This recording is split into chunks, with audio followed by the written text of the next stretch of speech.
And now we have artificial intelligence, artificial general intelligence, and all of these generative AI terms. So AI has been a constant throughout. And it's only like a toolbox that contains more and more tools that are very, very useful in order to solve real-world problems. And I'm super interested in exploring that toolbox constantly. Can imagine. And how would you say this experience and all this knowledge around AI has shaped your perspective on AI's role in the tech ecosystem? So I've been doing it professionally, I think, since I started working at UC Berkeley, being the main instructor for the first applied data science course, together with the professor that created the course.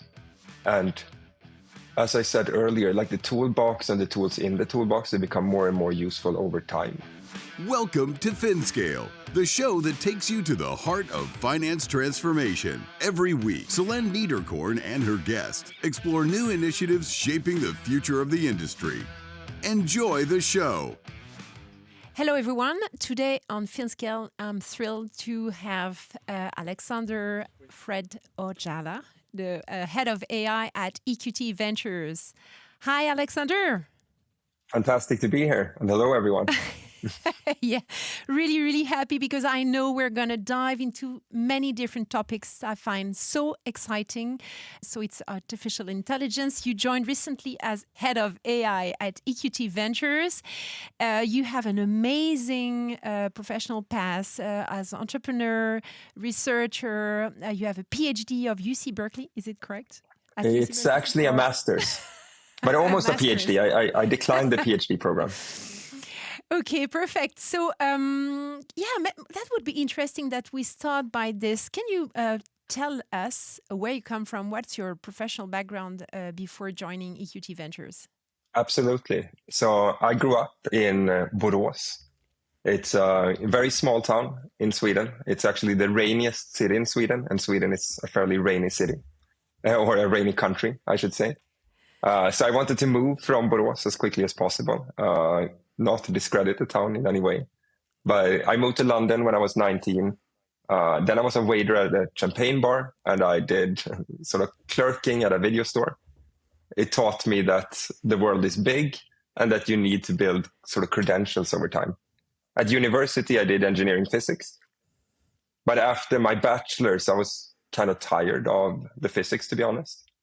I was more into entrepreneurship, and I wanted to learn how to build a business. Mm-hmm. So I took 2 years off between my bachelor and my master's. And then I was part of founding 2 companies. Or I was sort of, I wouldn't say that I was a co-founder, but I was on the founding team. I didn't have any capital and big credentials to call myself a co-founder. One of those companies got into Y Combinator.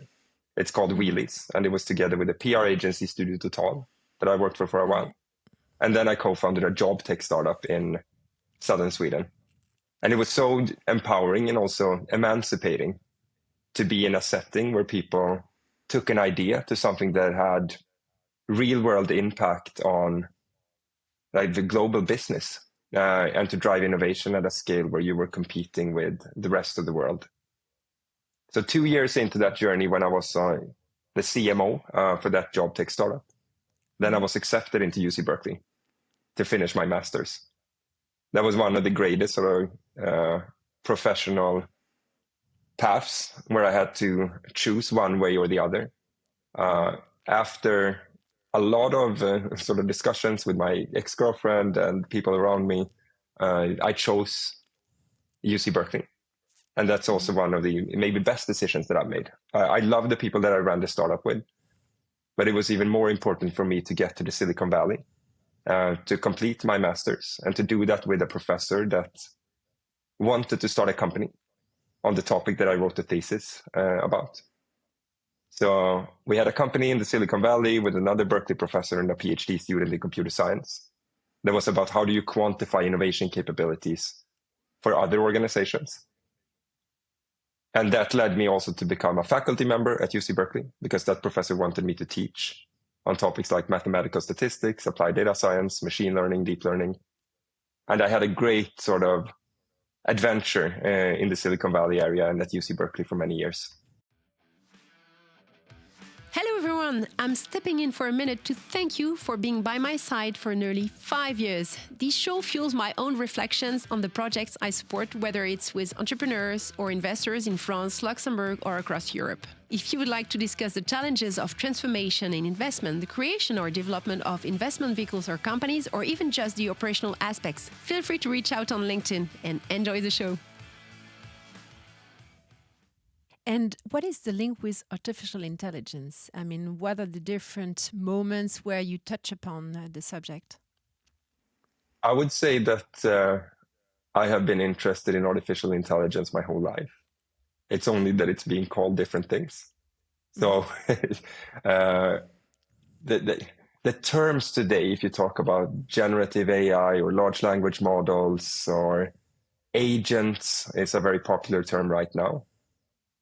It's almost like it's more marketing than fundamentals. Mm-hmm. So I've always had a love for mathematics since I can ever remember. And applied mathematics, statistics, that was being called data science in the early 2010 as a buzzword. Then machine learning and deep learning became very popular. And now we have artificial intelligence, artificial general intelligence, and all of these generative AI terms. So AI has been a constant throughout, and it's only like a toolbox that contains more and more tools that are very, very useful in order to solve real world problems. And I'm super interested in exploring that toolbox constantly. Can imagine. And how would you say this experience and all this knowledge around AI has shaped your perspective on AI's role in the tech ecosystem?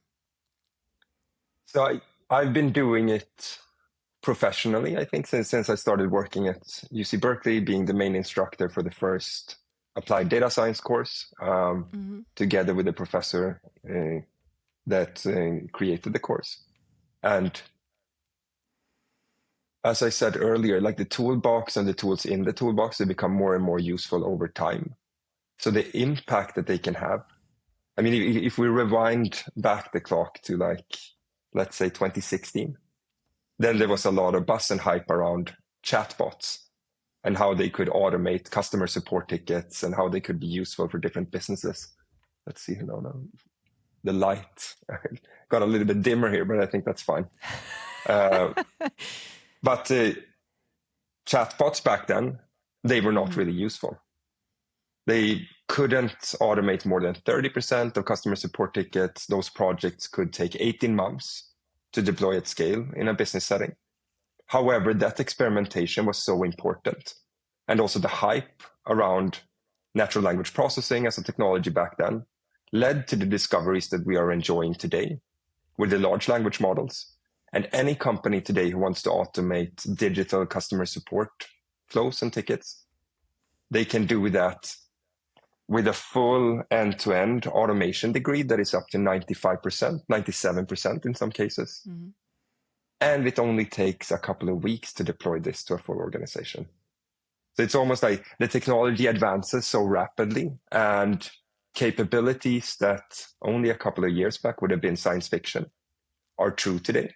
And I think that's driven by these hype bubbles that we have. So the bubbles are very, very important in order for us to spend resources and time on technological breakthroughs that then will become important and valuable for all of society to enjoy. Mm-hmm. Thank you, inspiring. So, Alexander, when we discussed last time, I think we discussed a long time. Very interesting. I'm also very interested to know more about EQT Ventures and understand, because I know EQT Venture for a while. And I guess first time I heard about EQT was through the prism of Motherbrain, which is an AI proprietary tool that has been developed like maybe 8 years ago. So that was my first contact with, I would say, the tech aspect of EQT. So I think that would be worth that you describe what EQT Venture is and explain to us why there is, and even if you're not joining since a long time and you know EQT, I guess, since a while like me, why is there such an interest from EQT with technology? So even before I joined EQT Ventures now, I have, just like you, been very, very impressed with the technological sort of mandate and leadership position that EQT has established. So if you do any type of outside-in research on data-driven investments, if you Google that, or if you look up sources or even articles, research around it, then EQT as a company will be mentioned. EQT Ventures as a VC will be mentioned, and especially the project Motherbrain that has been important for EQT Ventures and for EQT, as you said, for 8 years now, or even 9 years. So ever since the inception of the first fund for the VC arm of EQT, then Motherbrain has been one of the essential tools in order to make great investments. So that was one of the reasons why I wanted to join this firm also, because there is such an enormous mandate to be really good at data-driven investments and to use novel technologies like AI or machine learning in order to make the best investment decisions, in order to do the best research, in order to have the best discovery algorithms, etc. So it's really a culture and a big mandate that I think runs through the whole organization here. And we can go into a little bit more detail, but there are also many trade secrets around the projects that we run. No, but is it something that has I know that I'm particularly interested by this because I've been working for a while at a bank called Lombardier, which is based in Geneva. And what was interesting when I joined Lombardier, and what I found very interesting, is that they decided to build their own portfolio management system. So it's also a tech bank. People don't really know about this, but it's a tech bank, a bank that is driven by technology also. And it's always interesting to know and understand where it's coming from, be it sponsor of one of the managing partner, or they have, a company they're invested in that really help them also scale that part. Do you know where it's coming from? I think it's coming from a willingness and also a longing to be innovative. So at least I've heard stories from back when this initiative was incubated, and that there were many trips to the Silicon Valley region and looking at how the most innovative startups in the world operated maybe 10 years ago, 12 years ago, and then trying to cast and reframe those methodologies and ways of working into the context of venture capital investments, private equity investments. And I think that there is so much to learn from the companies who operate at the very, very frontier of technological change, and then bring that to industries that maybe are not pushing that change forward, but you can still adopt many of those practices in order to create a competitive advantage that is also a lasting competitive advantage. Because this type of insight that you get, and also how you can change your processes internally and how you can conduct your job in a more effective manner, in a more insightful manner, that is something that is lasting and also compounding over time. That would be interesting that you walk us through EQT's venture approach to leveraging AI in its operations. So because we only touch upon Motherbrain, but it's wider. So how is it to be head of AI at EQT? I'm head of AI at EQT Ventures. And I think that's very important that I have been hired now to build specific algorithms, models, and tools that leverages AI in order to solve problems that are specific for the venture capital arm. So if we look at the full sort of investment process or funnel for VC, then you have different steps in this funnel where AI can help. The first part is, of course, discovery and sourcing. So we want to be able to track all of the companies that are relevant for EQT Ventures as investment cases globally. Now, we have some target markets that are, maybe we're more active investors in Europe, but we actually do want to see all of the great companies coming out, if it's in the US or even if it's in Asia, then we want to be able to track trends and thematics, and also in South America, etc. But when it comes to building, let's say, scrapers of public data sources or collect proprietary data sets, building thematics, etc., that has been something that VC firms who are technical have done for a very long time. And there are even service providers that sell the service to VCs today. Mm-hmm. So coverage, or what you in statistics call recall, that you don't miss an opportunity that you should have seen. I would almost like to claim that that is a solved problem, which is a little bit crazy if you think about it. We're able to see everything that we want to see if we just get the best data sources. Of course, there are some things where you don't have a trace on the internet, for example, and in public sources. Then it's impossible to see it with Of course, algorithms it's and not tools. a crystal ball.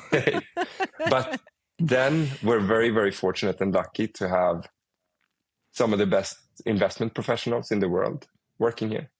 And their network and their ways of finding deals that are not public at all in any way is also great. So these technologies, they complement one another constantly. But so coverage is something that really has improved for VC over the years. But now the major problem that I'm looking to solve now is timing. So what we want to do is that we want to discover all of the best deals that are relevant for us at the exact point in time when it's optimal for EQT Ventures to know about it. And then to present that in an optimal way to the investment professionals who are very, very busy looking at things, exploring their networks, pursuing deals, working with portfolio companies, etc. And then we want to highlight opportunities in the best way at the exact point in time. And that's so important because it's a time series problem now. We want to be there half a year before other investors. We want to be there in 2 months before it becomes a really hot deal and sort of establish a true partnership with the founders and help them to even accelerate the generation defining company that they're building before anyone else knows about it. So it's a big wish, or it's already something that you do? it's the goal and the mission and the opportunity that we're pursuing.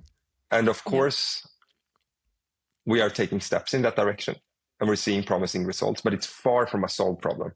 Then AI would be able to tell us what to do exactly in what moment in time.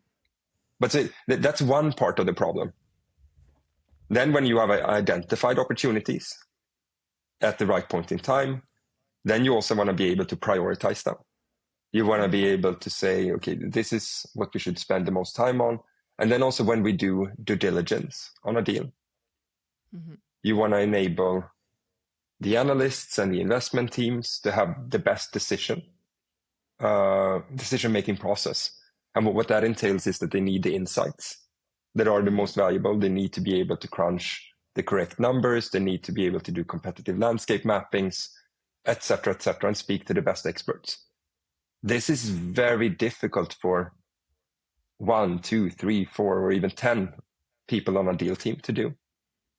But if you have access to great, let's say, RAG-based LLMs, so large language models that also can work on contextual information on the deal, it's almost like you have an expert that can work together with you for 24 hours a day, 7 days a week, without needing rest.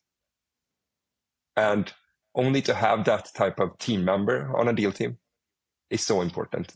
And again, what I'm highlighting now, it's the collaboration between the humans and the AI systems, and how that creates a much more sort of effective and impactful way of working than if we only used AI or if only there was the deal team with the humans. I think that technology and humans are going to be able to create wonders in the upcoming years now.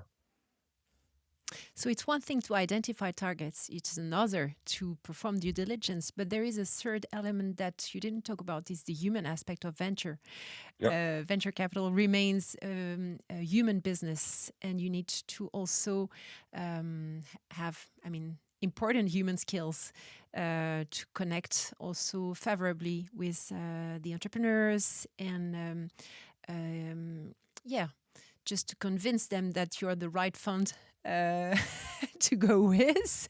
No, this is for the best entrepreneurs. It remains a human a priority.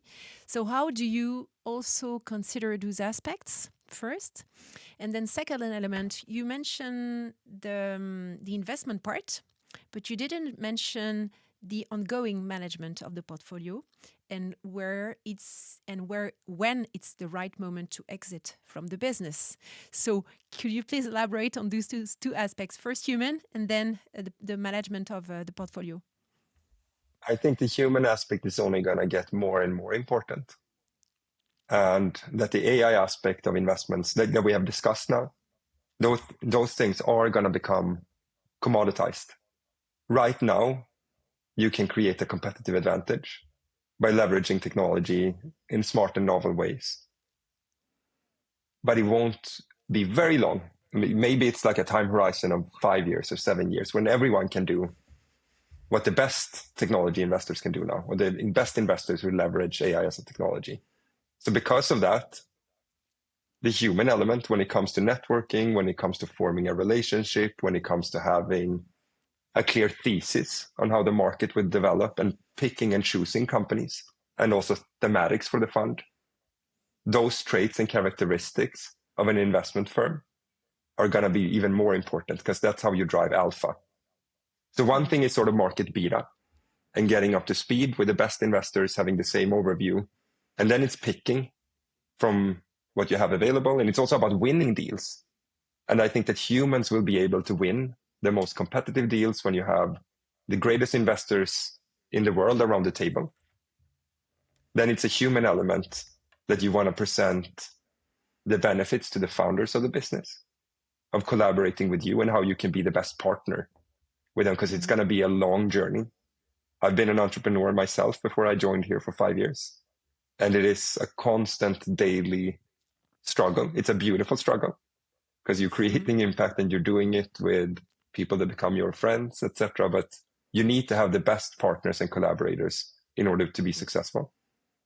And it's not that you can say, oh, work with our AI agent or our AI avatar here and sort of celebrate the highlights, but also struggle with the most complicated questions during this journey together with something that is not human. So the human element is only going to get more and more important because both, again, will complement one another. You know, for a human-driven person as me, it's important to hear that and have that confirmation.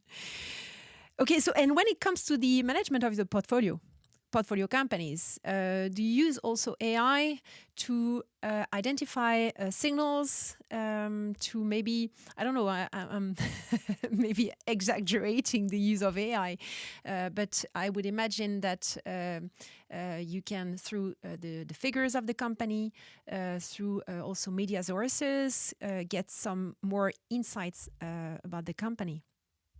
Absolutely. So I think that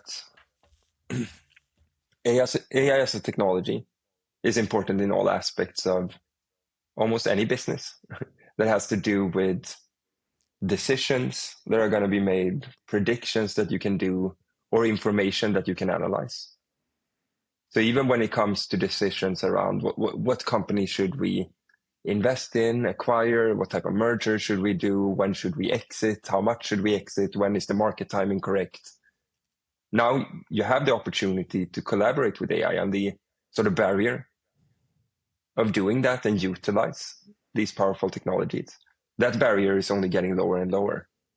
So only having access to the general ChatGPT models will help you make better decisions many times by asking it questions around the market and how you should think about financial models. And now there are AI services online that even are financial analysts and have been trained to scour through financial data and find those brilliant insights, maybe in Excel spreadsheets that would take a long time for a human to decipher. So whatever part of the investment process, and even if it's towards sort of portfolio company management or even portfolio company support, and then how you do an exit, AI can be leveraged. But then, as you say, I mean, it's not that it's completely taking over everything. And I would even say that adoption is fairly slow in most companies in the world and most organizations. But what we're seeing right now is the rollout of a technology that is much more impactful than the rollout of the internet. And everyone is going to use it for every part of working digitally. And I do think that even most people are not aware of the capabilities that exist today with this technology. That's why you can have a competitive advantage by experimenting a lot right now. And that could be as easy as sort of working with some of these services that you can buy, or even building internal tools and systems to be able to do analytics, predictions, automated decisions, or at least augmented decisions. Okay, Alexander, I'm convinced that VCs should rapidly adopt AI. I was a speaker at an event, I guess 6 months ago, and the theme I had chosen was a 6-minute pitch or speech, and I could choose any subject I wanted in the domain and in the realm of venture, and I decided to do a speech on augmented VC. So I'm more than convinced that this is the way to do it. In your opinion, what are the potential long-term impacts for those who fail to embrace this technology? And do you already see winners and losers in that realm currently in Europe? Yeah, so long-term impact of those who don't embrace technological change, then you can sort of see the people who never became digitally driven. Many of those companies are outcompeted today if it's in an area that doesn't have a lot of regulatory capture. So not to throw stones at industries or whatever you say, but if you take sort of banks, or if you take schools, or if you take parts of the public sector, those areas haven't been disrupted by technological change in the same amount as other areas that might be the production of TVs or anything that is sort of hardware related products, and even digital services. Those have become a lot better, a lot cheaper over time, while other areas are sort of more expensive and slower. I do think that investment firms who don't use this type of tooling, they will need to have a very, very unique perspective on the market. And the investments that they do, they are solely based on sort of their human understanding and also their human network. And they might still thrive. I mean, there is definitely going to be uniqueness to the human element. I don't say that AI is going to take over everything. Definitely not. But it's going to make our jobs as investment professionals a lot better. We're going to be much quicker. We're going to make more informed decisions. And you're going to lose out on so much effectiveness. You're going to lose out on so much decision power that comes from a cognitive engine that can do analytics at scale that no human will ever be able to do. And not even 10,000 of humans can do at the same time. So to move fast, to have velocity, to build conviction, and all of these things that are important in VC in order to make great decisions, or in other investment firms also, AI enables that. And the ones who don't embrace it, they're going to fall behind like other laggards in industries. There might still be those who thrive, but I think it's a better bet to actually become digitally driven as soon as possible. And that can drive scale, competitive advantage again, and yeah, it will make you a better firm overall. Okay, so I fully agree with you. I'm completely aligned. So for somebody listening to us who is behind technological advancements, but wondering how I can improve my knowledge in AI and how to embrace this, what would be your 2-3 tips to get into it? And I don't know, do you have trainings in mind, books to read, any piece of advice you would provide to people watching us? I have so many recommendations. Okay, first, read. No, but I would say the other way around. Experiment with tools. Make sure that you actually try tools. Because I think human nature is fascinating in the way that we get used to things that were complete magic or science fiction if we have used it for 2 weeks. So that was the case when ChatGPT came out. The world went, what is happening? A computer can now write a novel. If I only tell it to write a novel that is like Shakespeare's Romeo and Juliet, then it would give you sort of a really good start of a novel. And you can tell it, write a news article or a debate article that I'm going to send to this newspaper around the value of getting sunshine 3 hours per day if you're a kid. And it would do a fairly good job of creating a draft. It's not perfect, but it's getting better and better over time. And we have also, with the large language models and when ChatGPT came out, I would argue that we solved what has been one of the fundamental sort of problems in computer science, or one of the fundamental tests of algorithms, and it's the Turing test. So it's if we can have a conversation with a computer and we can't detect if it's a computer or a human. That's the case right now. That's I've even ran that experiment that I've joined chat rooms, and then it's either a human that you chat with or it's a large language model. And I can tell you that it's almost impossible to decipher because those specific large language models have been trained on human conversations in those chat rooms. So it gets more and more like a real human conversation. With so it's that, at individual, yeah. It's at individual levels. I mean, all the examples that you give me are at individual level.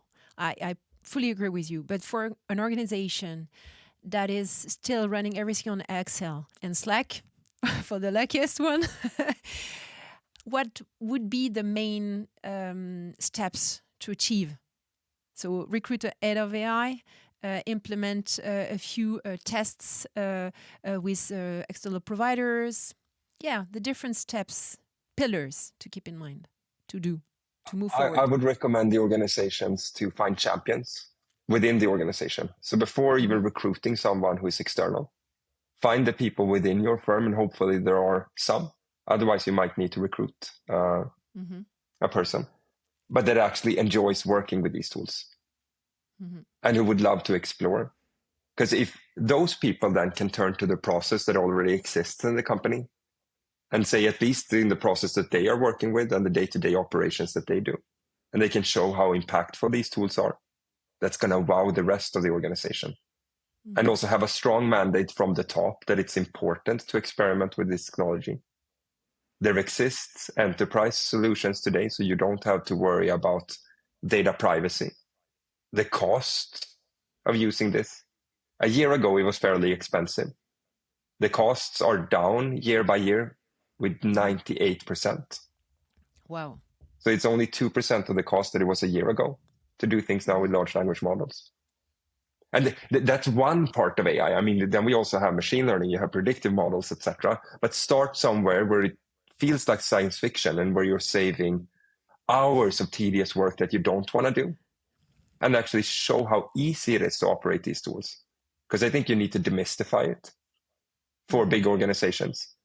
And don't hire very expensive consultants from really big firms who are going to do a project that is 2 years long and replacing systems, but only let the joy of experimentation and in-house projects and try to create them end to end so that they actually have an impact, not proof of concepts that stays and only influences 1 or 2 people and then you discard it.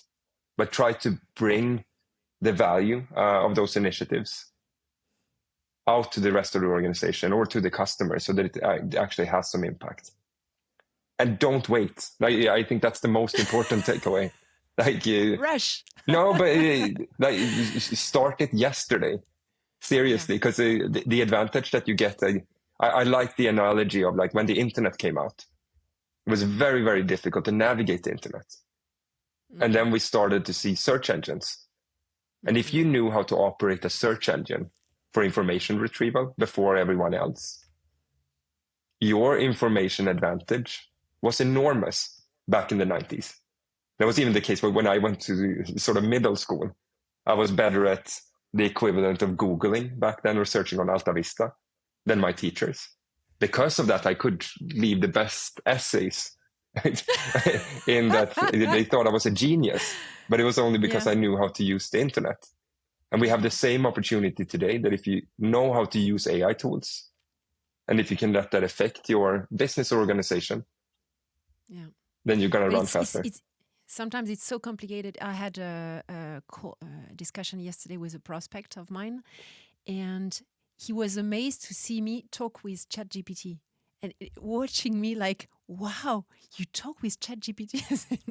Yes, I mean, it's basics. And sometimes I'm amazed by the lack of tech knowledge people have in the industry, in finance. And this is why I launched the podcast, because I was amazed by this. And it remains, today we have too many companies completely back in the 90s in terms of technological advancements. So I believe it's a big wake-up call now. With AI, you cannot miss it. You have to move forward. I think it's excellent that you run this initiative. And I agree with you that there are so many professionals need to wake up almost to a new reality. And I'm not trying to overhype what this can do. But even for me, I'm deep into this field. I read hours per day about the progress that is being made and new methodologies, new algorithms, new tools. It's impossible to keep up with the current progress because it's exponential. Mm-hmm. But if you try, then you're getting a lot further than someone who is ignoring this change. Because I think it's the largest paradigm shift that we have ever seen with technology, at least. So, and that creates opportunities. It also creates some problems, but I would argue even more opportunities if you just are willing to make some bets. I'm convinced of that. Alexander, what book would you recommend in that realm? In the realm of AI and how organizations like AI can utilize... AI for Dummies, the basic book that you would recommend. There is... or YouTube channel. I love deeplearning.ai. So that's online courses by the Stanford professor Andrew Ng. Mm-hmm. He co-founded Coursera. He created the first machine learning course online that I think have been seen by at least over 1 million people, maybe even tens of millions of people. Mm-hmm. It's one of the courses that got me interested in the field. And since a couple of years back, he is running this online education platform called deeplearning.ai. And they also have introduction courses. So no matter your expertise, he will have an intro to AI for executives or management teams. And there will also be very, very deep topics on very contemporary algorithms and tools, like how to evaluate retrieval augmented generation systems that are using open source LLMs that you run locally. So it's it's a full spectra. And I love going in when I have time. That's sort of the platform that I go into in order to explore topics. Coursera? No, deeplearning.ai. So deep learning in one word, .ai as a domain. And it's also the name of the company. So that would be for online courses. But there was also a very, very beautiful article released by the CEO of Anthropic a couple of weeks back, if it was 2 weeks back. Mm-hmm. I think it was called Machines of Loving Grace. It sort of takes an hour to read. So it's like a short story almost. Yes. But then he talks about how we can create a new type of society with this technology that could benefit all. And he's also a person who's very mindful about the risks of this technology. So I thought it was a very breath of fresh air to get his perspective on the opportunities also, because he has mainly talked about the risks. And I think it's important that people in his position speak about the risks and take them seriously. Yeah. But also, Send it to me? You'll send it to me? Of course. Okay. It's one of the best things I've read in a long time. So happy to share it with you and with your audience. Thank you, Alexander. That was really, really interesting. And talk to you soon. Speak soon. Thank you for listening, everyone. Bye. Thank you for listening to Finscale. Don't hesitate to subscribe to the newsletter on Substack to stay up to date with the latest innovations. You can also find the podcast in audio format on all listening platforms and in video format on YouTube. See you soon with Solène Niederkorn.